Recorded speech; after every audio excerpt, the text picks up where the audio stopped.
सुप्रभात बच्चों, कैसे हैं आप सब। उम्मीद करती हूँ आप सब अच्छे होंगे।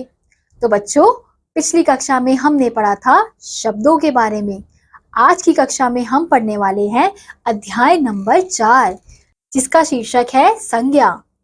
तो बच्चों देखिए, पढ़िए और समझिए। तो हमें यहाँ पे कुछ वाक्य दिए गए हैं, जैसे गंगा जी भारतवर्ष की पवित्रतम नदी है। दूसरा, यह गंगोत्री नामक हिमनद से निकलती है। यह हिमनद हिमालय पर्वत के मध्य स्थित है। गंगा जी पहाड़ों की घाटियों में लहराती हुई हरिद्वार के मैदानों में पहुंचती है। गंगा जल पवित्र जल होता है।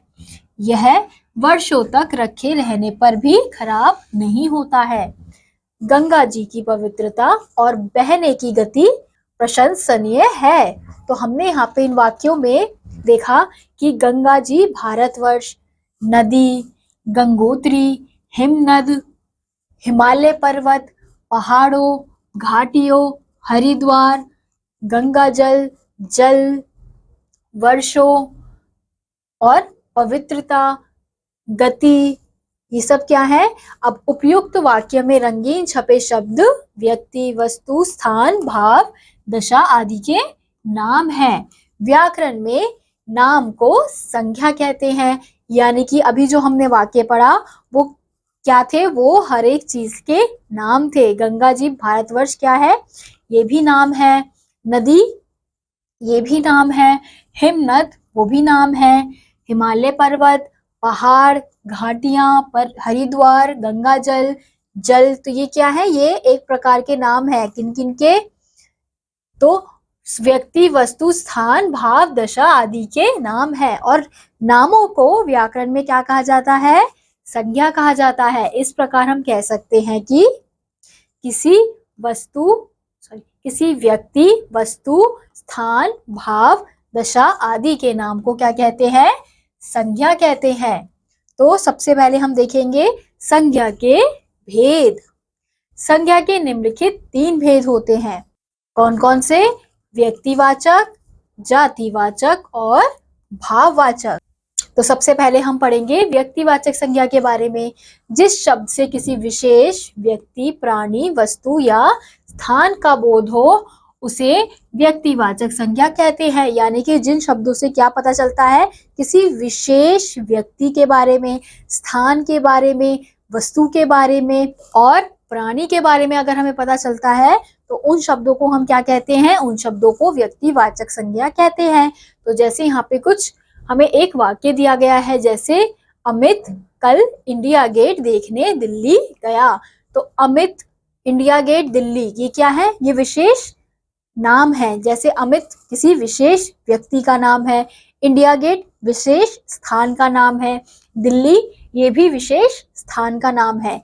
यहाँ पर अमित एक विशेष व्यक्ति, इंडिया गेट एक विशेष इमारत, दिल्ली एक विशेष नगर, इनके ये क्या है, ये सारे एक विशेष नाम है। इस प्रकार कुछ अन्य व्यक्तिवाचक संज्ञा है, जैसे सूर्य मंदिर, मुंबई, रामायण, हिमालय, आकाश, पृथ्वी, महात्मा गांधी, कुतुब मीनार, राजस्थान, नेपाल। तो ये क्या है, ये कुछ विशेष नाम है, जगहों के नाम है, इमारतों के नाम है। तो ये क्या है, ये कहलाएंगे हमारे व्यक्तिवाचक संज्ञा, यानी कि वह शब्द जो किसी विशेष व्यक्ति, प्राणी, वस्तु, स्थान का बोध कराते हैं, उन शब्दों को हम व्यक्तिवाचक संज्ञा कहते हैं। अब हम दूसरा देखेंगे जातिवाचक संज्ञा।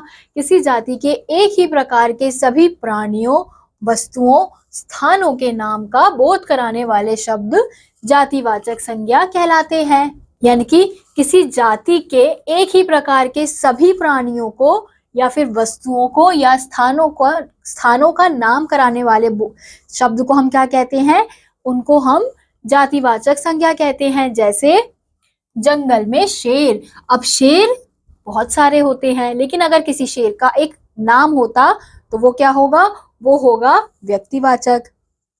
लेकिन ये क्या है, ये जातिवाचक है। तो यहाँ पे जंगल में शेर, गीदड़, हाथी, हिरन, ऊंट सभी रहते हैं।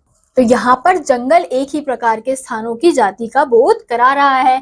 इसी प्रकार शेर, गीदड़, हाथी, हिरन, ऊंट भी अपनी अपनी जातियों के प्राणियों का बोध करा रहे हैं। अब अगला है भाववाचक संज्ञा। जिस शब्द से किसी व्यक्ति, स्थान या वस्तु के गुण, दोष, दशा या अवस्था का बोध होता है उसे भाववाचक संज्ञा कहते हैं। यानी कि वह शब्द जिससे क्या प्रकट होता है, हमारे भाव प्रकट होते हैं। किस प्रकार के भाव? हमारे गुण, दोष या किसी स्थान के या किसी वस्तु के दशा, अवस्था का बोध होता है, उन्हें हम क्या कहते हैं? उन्हें हम भाववाचक संज्ञा कहते हैं। जैसे बचपन के बाद जवानी आती है। अब बचपन क्या है? ये एक अवस्था है, और ऐसे ही जवानी क्या है? जवानी भी एक अवस्था है। तो ये क्या है? ये हमारे भाववाचक संज्ञा है। यहाँ पर बचपन और जवानी शब्द व्यक्ति की अवस्था का बोध करा रहे हैं। इसी प्रकार कुछ अन्य भाववाचक संज्ञा है गहराई, मिठास, बुढ़ापा, कमजोरी, वीरता आदि भाववाचक संज्ञा को ना हम देख सकते हैं और ना छू सकते हैं, इसे केवल अनुभव कर सकते हैं। यानी कि भाववाचक संज्ञा कौन से शब्दों को बोला जाता है? वह शब्द जो क्या बताते हैं? हमारे भावों को बताते हैं। और भाव ऐसे होते हैं जिन्हें हम ना छू सकते हैं, ना ही हम उन्हें देख सकते हैं। केवल हम क्या कर सकते हैं? केवल हम उन्हें महसूस कर सकते हैं। तो ये इसलिए क्या कहलाते हैं? ये हमारे भाववाचक संज्ञा कहलाते हैं। कुछ विद्वान संज्ञा के दो और भेद मानते हैं। यानी कि कुछ विद्वानों ने संज्ञा के दो और भेदों को माना है। जैसे पहला है समूहवाचक संज्ञा। वे संज्ञा शब्द जो किसी वस्तुओं या व्यक्तियों के समूह या समुदाय का बोध कराते हैं, उन्हें समूहवाचक संज्ञा कहते हैं। जैसे भारतीय सेना वीरता से लड़ रही है। इसी प्रकार अन्य समूहवाचक संज्ञा है संघ, टोली, बाजार, कक्षा, टीम, भीड़, समिति आदि अन्य शब्द। यानी कि समूहवाचक संज्ञा किसे कहते हैं? जो किसी एक समूह के बारे में बताते हैं, किसी वस्तुओं या व्यक्तियों के समूह या समुदाय का बोध कराते हैं, उन्हें ही हम क्या कहते हैं? उन्हें हम समूहवाचक संज्ञा कहते हैं। जैसे यहाँ पे हमें एक वाक्य दिया था, भारतीय सेना वीरता से लड़ रही है। अब सेना यहाँ पे एक है, लेकिन उस सेना में कितने व्यक्ति हैं, कितने सैनिक हैं? तो वो क्या है? उन सैनिकों के समूह की बात हो रही है। तो इसलिए ये क्या है? ये हमारे समूहवाचक संज्ञा है। ऐसे ही अन्य उदाहरण यहाँ पे दिए गए थे। संघ हो गया, टोली हो गई, बाजार हो गया, कक्षा हो गई, टीम हो गई, भीड़ हो गई, समिति हो गई। ये भी हमारे क्या है? ये भी हमारे समूहवाचक संज्ञा है। अब अगला है द्रव्यवाचक संज्ञा। वे संज्ञा शब्द जिनसे किसी धातु, पदार्थ या द्रव्य का बोध होता है, उन्हें द्रव्यवाचक संज्ञा कहते हैं। जैसे सचिन ने तांबे की एक मूर्ति खरीदी। यानी कि वह संज्ञा के शब्द जिनसे क्या होता है? जिनसे किसी द्रव्य या पदार्थ का बोध होता है, किसी पदार्थ का बोध हो रहा है, तो उन्हें क्या कहेंगे? उन्हें हम द्रव्यवाचक संज्ञा कहेंगे। जैसे यहाँ पे क्या, तांबा क्या है? एक पदार्थ है। तो और मूर्ति क्या है? ये भी एक पदार्थ है, द्रव्य पदार्थ है। तो ये क्या होंगे? ये हमारे द्रव्यवाचक संज्ञा होगा। ऐसे ही यहाँ धातु शब्द से, यहाँ तांबा शब्द से धातु का बोध हो रहा है। इसी प्रकार अन्य द्रव्यवाचक संज्ञा है चावल, मक्का, दूध, चांदी, सोना, स्टील, गेहूं, पानी, घी आदि। ये क्या है हमारे? ये हमारे द्रव्यवाचक संज्ञा के शब्द हैं। क्या आप जानते हैं समूहवाचक तथा द्रव्यवाचक संज्ञाएं जातिवाचक संज्ञा के ही रूप है। अब जातिवाचक संज्ञा क्या था? जो एक जाति को बताता है, जो एक जाति का बोध कराता है, उन शब्दों को हम क्या कहते हैं? उन शब्दों को हम जातिवाचक संज्ञा कहते हैं। और यहाँ पे क्या बताया गया है कि समूहवाचक और द्रव्यवाचक क्या है? यह जातिवाचक संज्ञा के ही एक रूप है।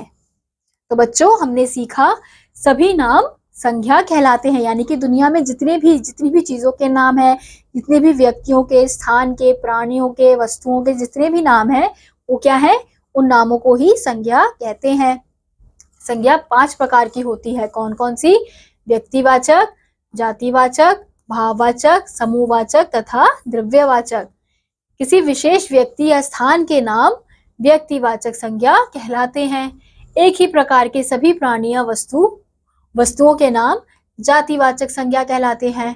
किसी व्यक्ति, स्थान या वस्तु के गुण, दशा, अवस्था वाले शब्द क्या कहलाते हैं?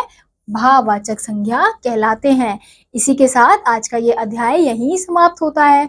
उम्मीद करती हूँ आपको यह अध्याय समझ आया होगा। मैं आपसे मिलूंगी अगली वीडियो में, तब तक के लिए नमस्कार।